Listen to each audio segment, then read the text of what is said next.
Good evening, San Francisco.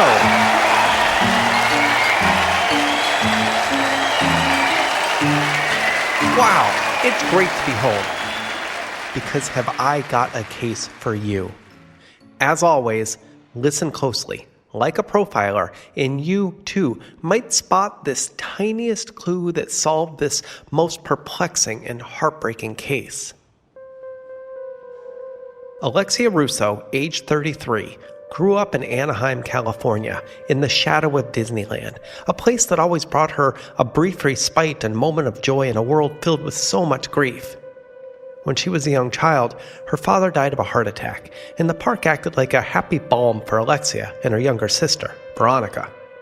They could literally walk to the park whenever they wanted, after school to just pop over and ride a few rides, or on the weekend to hang out with friends. It was, indeed, the happiest place in the world for them. But when Alexia was 14, her sister was walking down the sidewalk after school and was struck by a stray bullet fired by someone trying to carjack another car down the street. Veronica was killed instantly, and suddenly it was just Alexia, strolling alone in this amusement park, trying to find some modicum of joy to continue on. And it turns out, she did. In the park, Alexia learned she really loved all the trees and beautiful plants there, so much so that she actually went to college to study horticulture.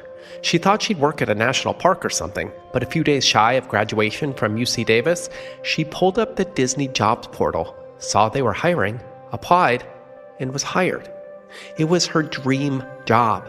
She could work close to her mother, who remained in Anaheim, and she could literally earn her living doing the things she loved most in the world, hanging out at Disneyland and attending to her beloved trees. You know now how this goes, profilers. Because yes, although Alexia landed this once-in-a-lifetime dream job so perfectly tailored to her, it also brought her face to face with the person who would take everything from her. But, and this is why I wanted to bring you this story tonight, because this dream job also brought Alexia into the orbit of the most unlikely hodgepodge of amateur homicide sleuths you'll ever meet. Sleuths who, very much like Alexia, sought this place out in their darkest moments, and who, in the end, would be the very people to bring her memory justice. Okay, profilers, let's dive straight in, because you won't believe what happens next. Live from San Francisco, I'm Chase Patrick, and this is Crime Adjacent.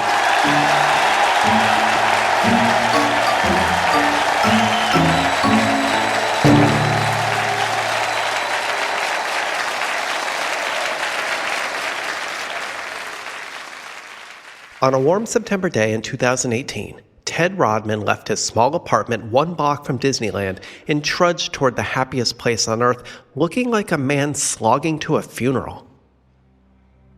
He carried a coffee in one hand and a paper sack lunch in the other.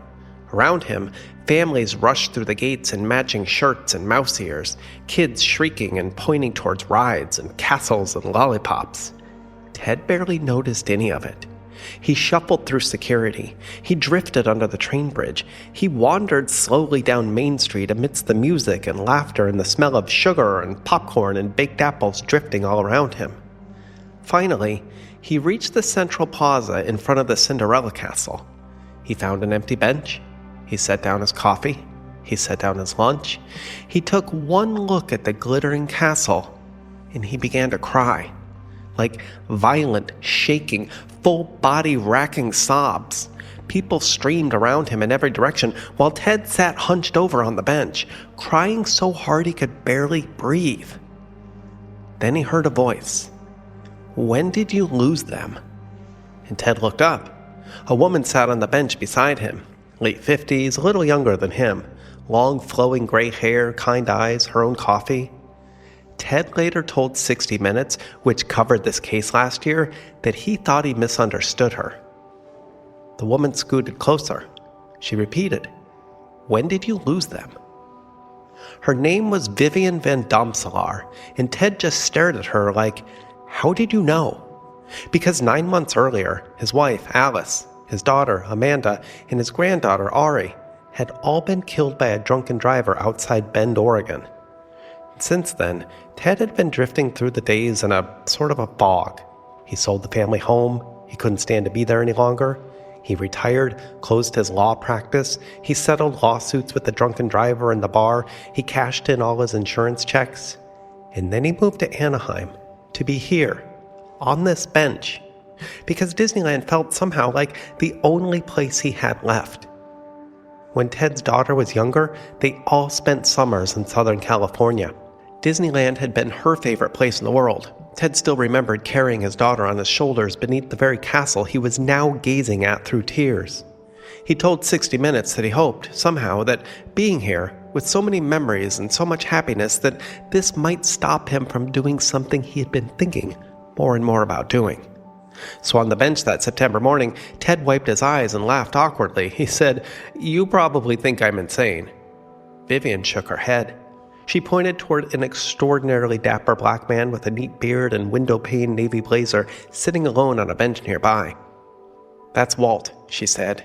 "He lost his wife to breast cancer, then his daughter to ovarian cancer a month later."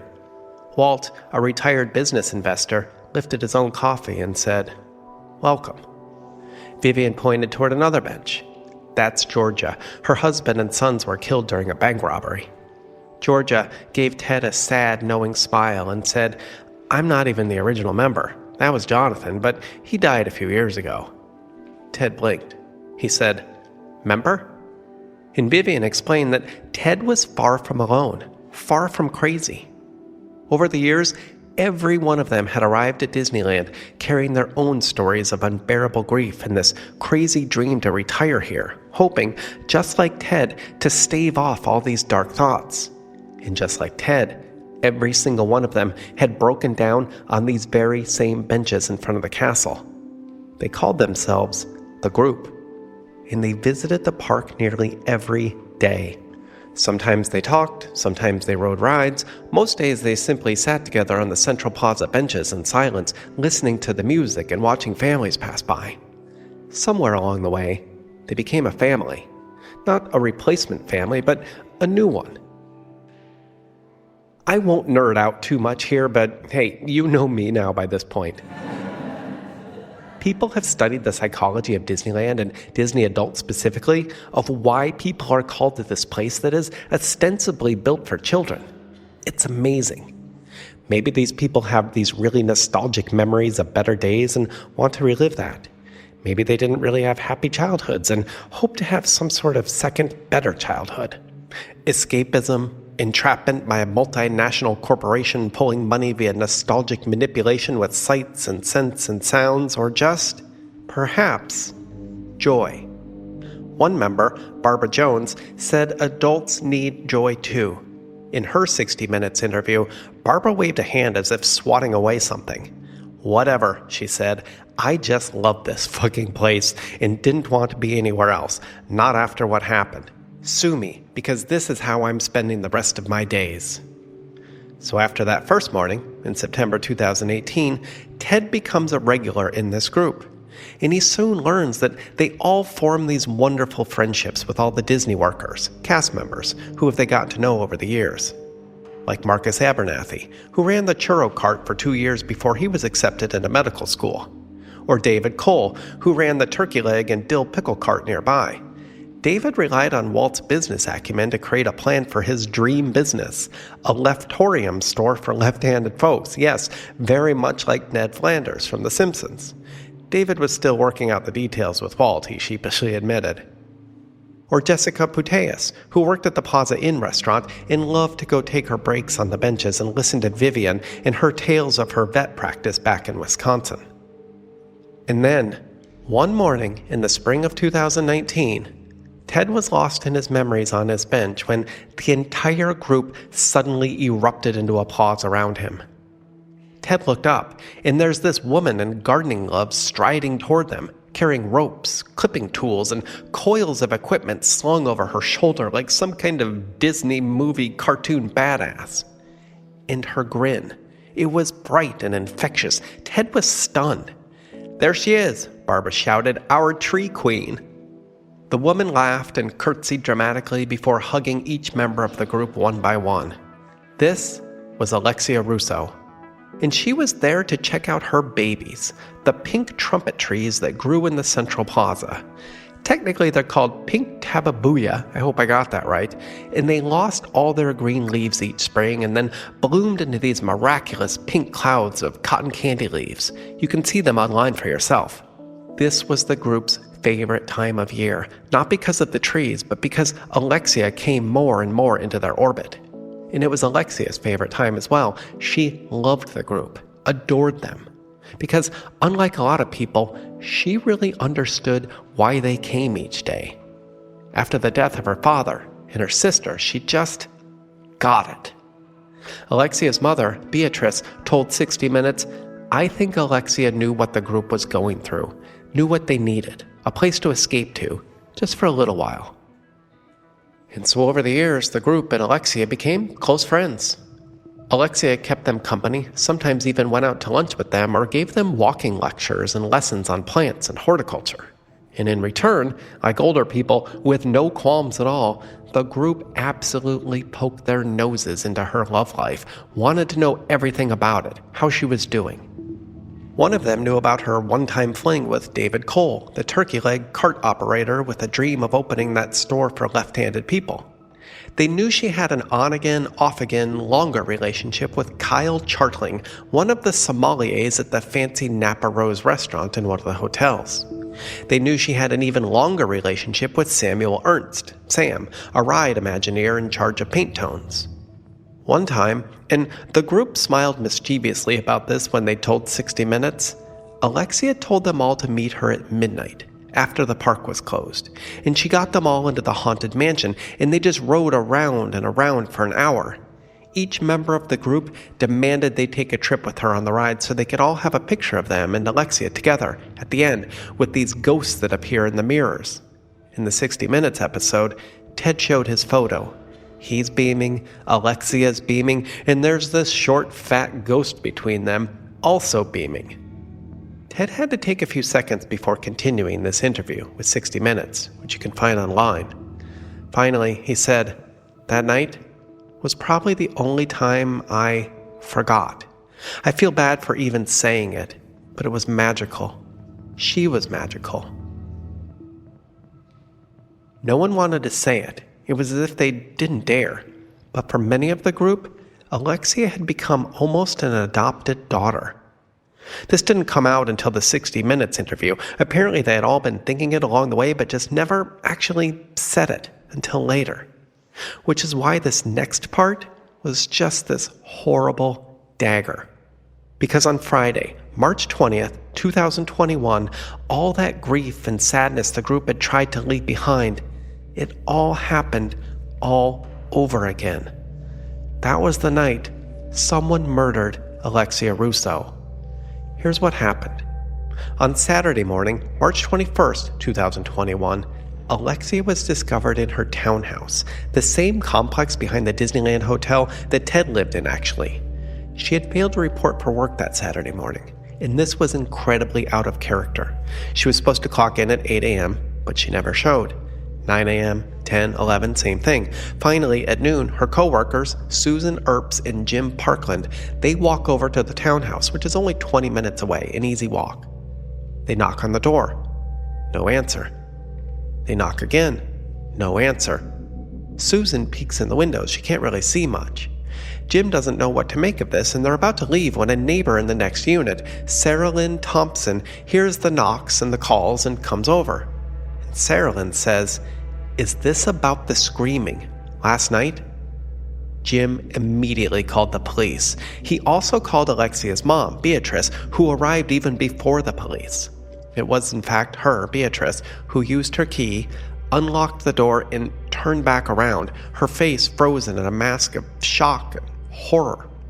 Her remaining daughter was just inside the foyer and had very obviously been murdered. Anaheim police detectives arrived and were able to piece together what happened. Alexia was found just inside the foyer, on her back. She was still in her work clothes, with a pair of thick gardening gloves in her back pocket and her brown work boots still on. She had a massive injury to the right side of her face, like a punch or a blow with an object. She also had a bruise on the back of her head. Although her tan canvas work jacket was still on, police could see massive injuries to her torso. An autopsy would later reveal a total of 37 stab wounds centered around her midsection and right side. The official cause of death was ruled a homicide due to blood loss from sharp force trauma, probably a 4 to 6 inch knife, which was not found at the scene.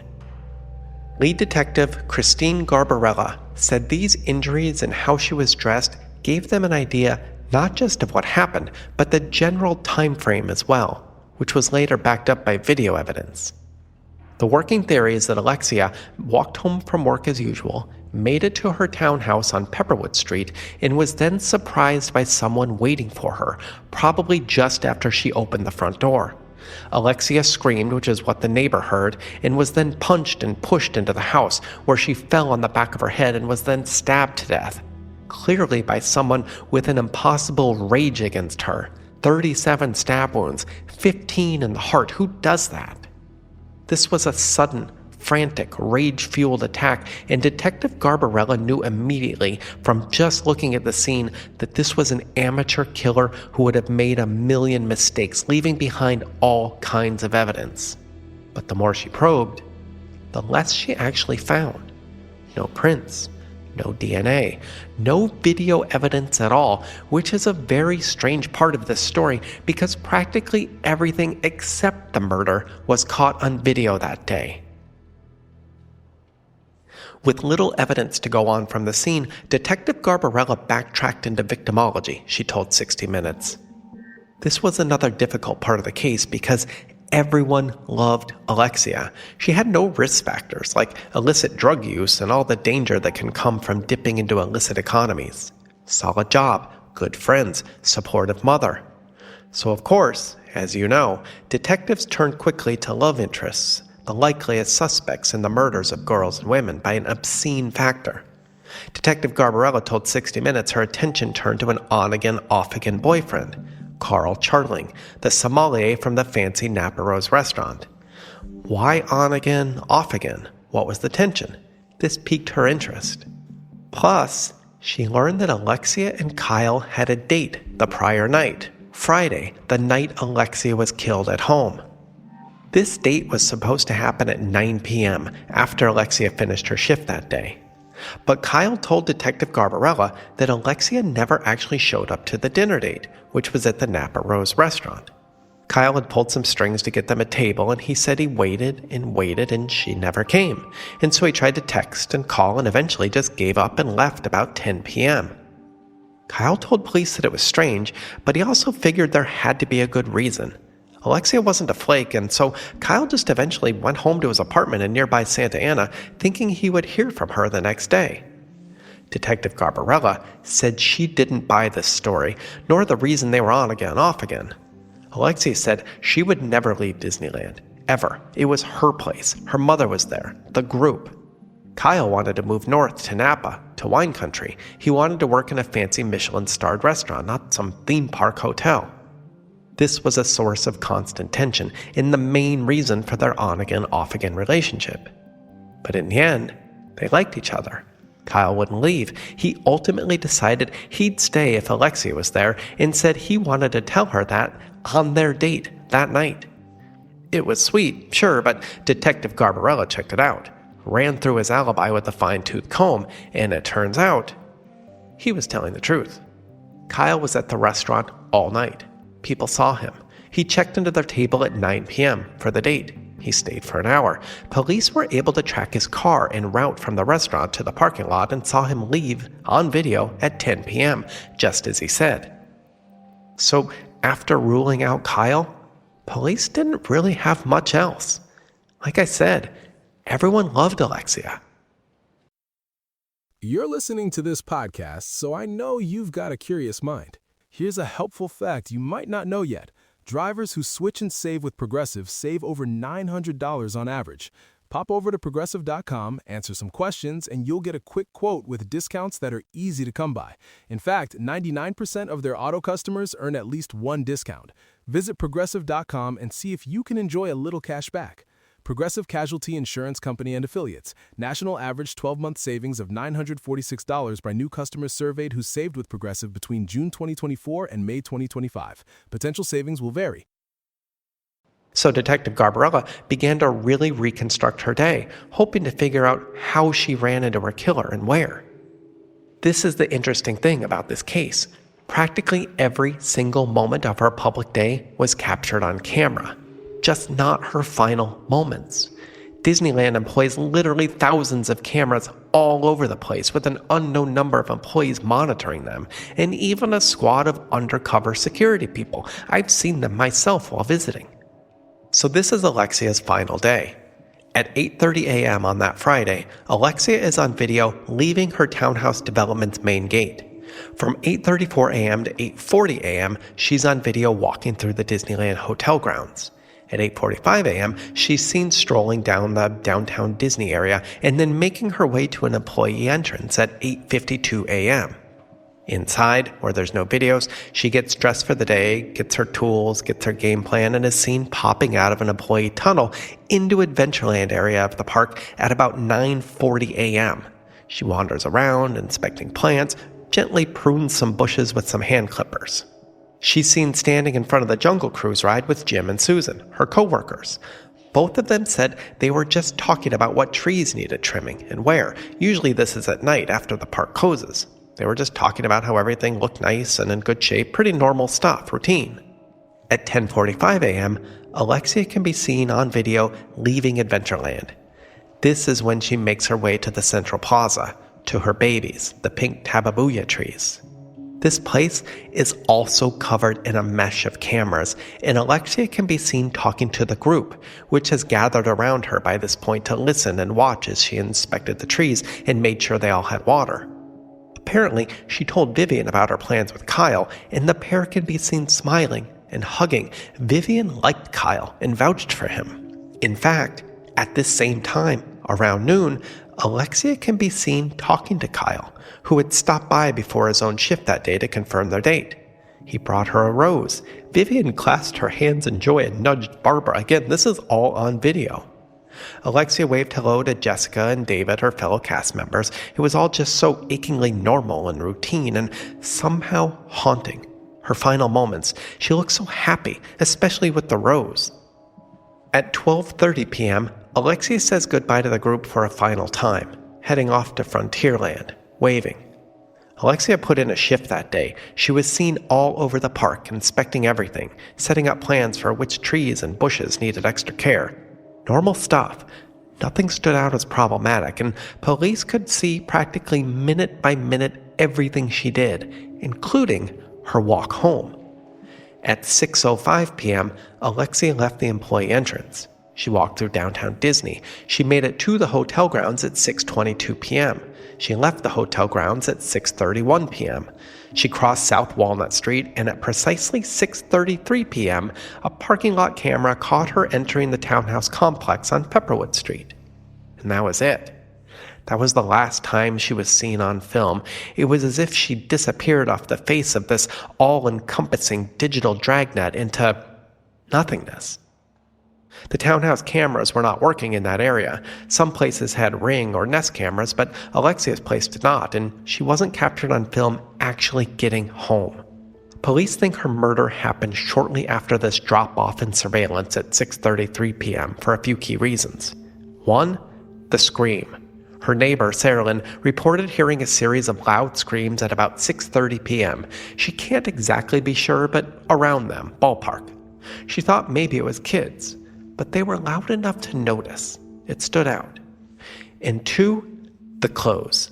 I'm sure you profilers picked up on that immediately. If Alexia had a date with Kyle at 9, she would have been wearing date clothes, not work clothes, or at least some type of in-between clothes. I call these my fat pants. Don't judge me. So together with the scream timing and the fact Alexia was quickly knocked out and then stabbed in the foyer, along with information about her body temperature and condition, Detective Garbarella put the time of death shortly after 6:35 p.m., give or take, again, ballpark, it's not exactly precise. Garbarella returned to the townhouse and gave it a good once-over. She noticed a series of large juniper bushes near Alexia's front door, and she presumed her killer hid behind them, waited for her to open the door, and then suddenly attacked, fighting with her to get her inside, which is probably when the screaming happened. The door shut behind them, and then, well, you know the rest. So Detective Garbarella, she had the how. She just didn't have the who. But she was no slouch. She not only traced Alexia's route on video that day, she traced the route of every single person who she came into contact with. And wouldn't you know it, when she followed one person in particular, she discovered that he left the park a little before Alexia. On video, Detective Garbarella saw Ted Parkland, the widower from Bend, Oregon, and newest member of the group, leave the main entrance at 5:50 p.m. He walked through downtown Disney, through the hotel grounds, through a parking lot, and directly into the townhouse complex at 6:10 p.m. Remember, he and Alexia lived in the same complex, so close to the park. They both loved the ability to simply stroll into Disneyland each day. Detective Garbarella told Dateline, "I thought this was our big moment, like, we got him." Did he harbor some secret love for Alexia, who was a solid 30 years younger? Did they fight over something? Why would he do this to the young woman he claimed to love like a daughter? Well, Detective Garbarella soon discovered he didn't. Ted was seen going into his townhouse, which has a working Nest camera, at 6:15, and then coming out again at 6:30 for what appeared to be another trip to the park. He strolled through the parking lot, through the hotel grounds. He can be seen actually plucking a solitary rose from a bush, and he strolled through downtown Disney to a restaurant, where he met Vivian for their first official date. In the 60 Minutes interview, they beamed Ted and Vivian. They hadn't told anyone at that point, but somehow, after all that time on those benches together, they decided to try. It's actually really sweet. They're still together. In the interviews, they held hands at times. So, yes, that's nice for Ted and Vivian, but not so much for Alexia's case. The police had nothing. A week went by, and then another, and another. They held a funeral, a small ceremony. The group was in mourning, and they actually spent a lot of their time at Beatrice's house, not at the park. All of them had lost their children and families to horrible, horrible tragedies, and it happened again, for a second time to Beatrice. Both of her daughters just gone. This is really what spurred the group into action. Police came by every now and then. Beatrice called in, but there were just no answers. If the group had no bones about hounding Alexia about her love life, they also had no bones about holding police to account, hounding them. What about this test? That test? Did they have her on video? Why were there no cameras? If Alexia fought, is there DNA anywhere? Detective Garbarella said she wasn't fed up. That's not the word she used. That's what she told 60 Minutes. But about 3 months into the investigation and tired of the daily phone calls from all of them, they all called, she actually agreed to meet with the group for a full disclosure meeting. Perhaps they might help out. They knew Alexia as well as her own friends. So in Beatrice's house about 3 months after the murder, Detective Garbarella laid bare as much as she could. She showed them video of Alexia's final moments. She went over the autopsy results. She even told them they ruled out Kyle, her date that night, and other past romantic partners. She even admitted she focused on Ted at one point because of his route that night. Garbarella said she was leaning towards an off-the-wall theory. That's all she had. Alexia's townhouse complex rented Airbnbs, and Garbarella wondered if some tourist serial killer from Topeka or Tokyo or Boston just happened upon an opportunity, killed her, and fled the state after vacation. Vivian and Barb, who loved all those Netflix true crime documentaries and the Thursday Murder Club books and were always trying to get Walt, a big softy, to try them, said they wanted to know more about the crime scene in detail in the autopsy. And again, with no leads, Detective Garbarella laid out as much as she could, like, why not? She said they found a tiny bit of blood spray on the front door, but then most of the blood inside the townhouse in the foyer. Barb nodded, saying, "So he waited for her to open the door, comes out of hiding and hits her real good one time, knocking her back into the house." Detective Garbarella smiled. Impressed, she knew her stuff. Detective Garbarella shared the photos even, warning them that it would be graphic. Ted looked, Vivian, Barb, Georgia declined. But when Walt saw the autopsy photos, he viewed them through squinted eyes, as if sad, like he could barely bring himself to see them. Detective Garbarella told Dateline, "Honestly, thank God he looked. If he hadn't, I'm not sure I would have ever put these pieces together. The group and all their connections in the park, it was key to solving this case." So at first, Walt, the big softy, is squeamishly flipping through the photos. But then he pauses. He pulls out his glasses. He leans forward. It's a noticeable vibe shift. Everyone stops as if waiting for him to say something. Walt finally removes his glasses. "She was hit, correct? Like someone punched her. Is that what you said?" Detective Garbarella nodded. Walt held up the picture. He clenched his jaw and shook his head. "I know who did it. We've all met him, that bastard." Walt had Detective Garbarella pull the video of Alexia's final movements that day. He said, "Fast forward to when Kyle gets to the Central Plaza."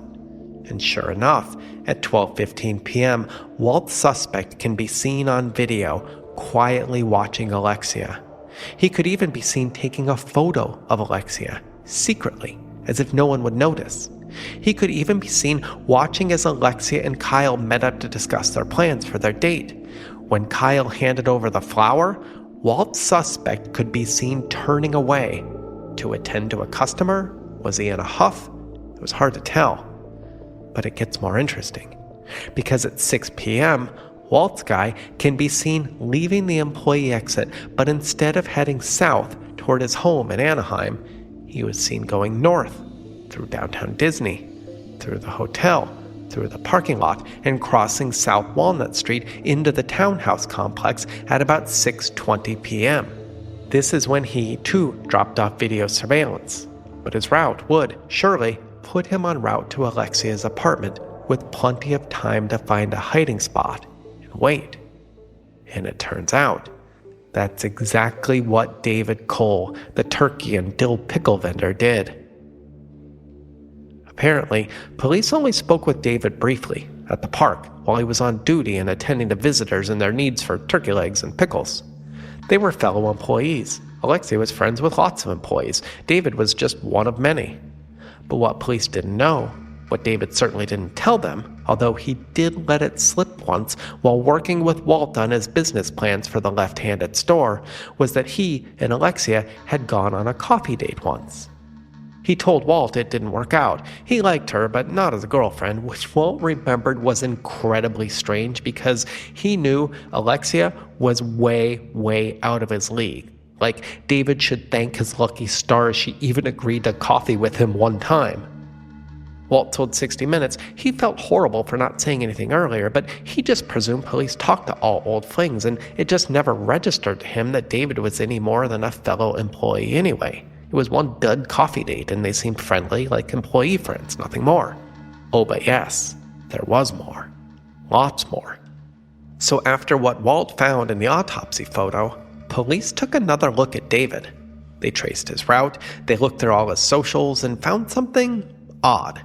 He made a big post on Facebook after the funeral about what a light Disneyland had lost, which was true, but also, in police's eyes, a little much, like paragraph and paragraph of flowery prose about a woman he told Walt he saw once romantically, but he decided against more.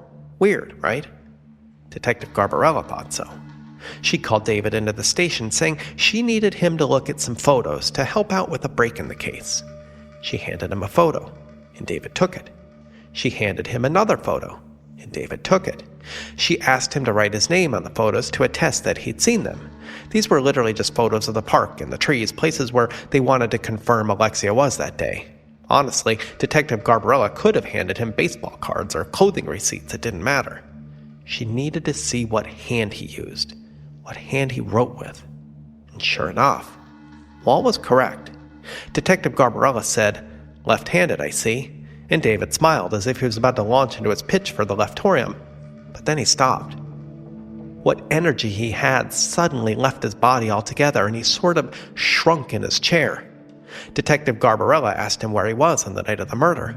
David said home. What time did you leave work? 2 or 3, I don't remember, he said. Conveniently, these were times well before the murder. In the interview of this interrogation, you can really see David began to sweat and twitch and sort of shrivel in on himself. 60 Minutes played a solid 5 minutes of this interview, these parts, because it really was a masterclass in cornering a suspect, getting him to confess. Detective Garbarella asked if he went straight home, and David nodded. She asked if he went anywhere else, after work, and David shook his head. Are you sure? He nodded again. Detective Garbarella took out new photos, and these were anything but throwaway nonsense photos. These were still images of David in the Central Plaza, at the employee exit, in downtown Disney, in the hotel, in the parking lot, of David crossing the street to Alexia's townhouse complex. Now, David, of course, didn't know that's where this digital trail dropped off, just like it did with Alexia. And he also didn't know that cops can lie their asses off, which is exactly what Detective Garbarella did. We have you on video at her townhouse, waiting. We saw you approach the house, hide in those bushes and wait. We saw Alexia approach. We saw you pop out as she opened the door. We have you on video, punching her, pushing her, shutting the door behind you. We know you did it, David, but we want to know why. Why kill her? David was ghostly white at this point, like, oh shit, all of this is on video? Detective Garbarella was lying, or more like educated BSing based on all the crime scene evidence. But David didn't know that. This is the part that 60 Minutes focused on. Instead of continuing this fuselage of questions and accusations with the tension ratcheted up to 11, Detective Garbarella reached a hand across the table and gently placed it on David's hand. We know, she said, that you just went over there to talk. We know you just wanted to warn her off of Kyle, who was not good enough for her. We know you were trying to do her a favor. We get it. And David looks up, and he nods. Whatever story Detective Garbarella had come with sounded a lot better than murder, and so David went with it. I just wanted to talk, that's all. I wanted to see her and tell her that Kyle was not right for her. And that was it. The interrogation turned into a confession, just like that. David placed himself at the scene. Whatever nonsense story he made up after that point was a sideshow. He'd said enough. They got him. Of course, he kept talking and talking, trying to make it sound perfectly reasonable to murder his coworker and love interest, but that only worked against him. Detective Garbarella arrested him on the spot for first-degree murder and then immediately called Beatrice, who then immediately called the group over to her house. After lots of consoling and tears, Beatrice turned to Walt. She said, "How did you know?" And Walt explained that he had helped David a few years prior with his plan for his leftorium store of goods for left-handed people. He didn't really see a future in it, but Walt is a successful business guy and wanted to help a friend or someone he thought was a friend. The group still didn't get it. How was that helpful? How did he look at one photo of Alexia and know it was David? Walt used a thumb to trace the left side of his face. If you're right-handed and you're punching someone with your dominant hand, you're going to strike the left side of the other party. But if you're left-handed, he said, the other person is going to have a wound on their right side, just like Alexia. Walt knew about David's left-handedness, and he knew only 10% or so of the population is left-handed, so that narrows it. Plus, he knows, thanks to all those true crime docs Vivian and Barb are trying to make him watch, it's usually the former lover. And it just clicked. David wasn't a former long-term lover of any sort, but Walt presumed Alexia decided against more dates after their one attempt, and that hurt David. Seeing Kyle arrive that day with a flower and a hug and plans for a date, that probably set him off. And Walt was right. In the end, David Cole took a plea deal for second-degree murder with a weapons enhancement charge and was sentenced to 18 years to life and is currently serving time in the California prison system.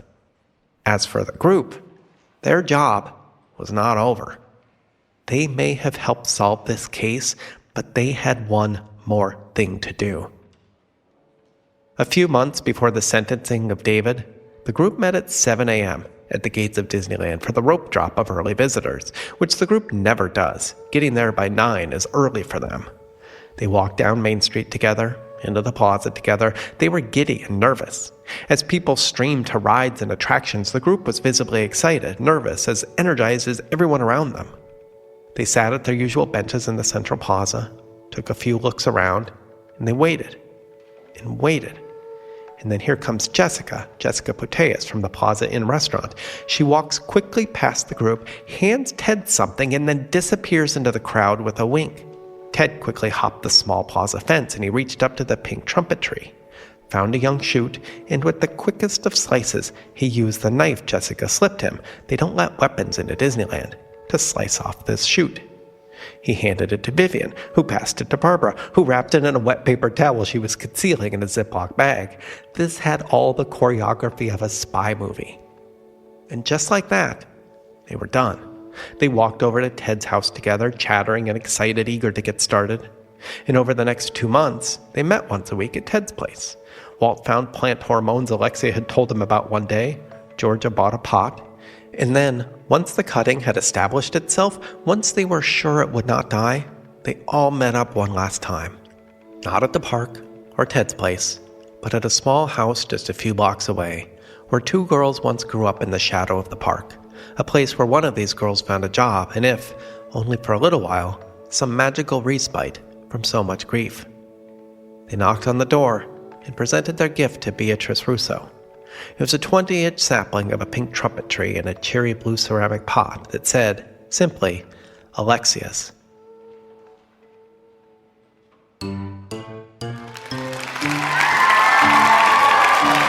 Thank you so much for coming out tonight, San Francisco. Unfortunately, Nikki could not make it. She got a tip about the zip tie killer and is working on that in a city I can't mention yet. I'll let you know when we can.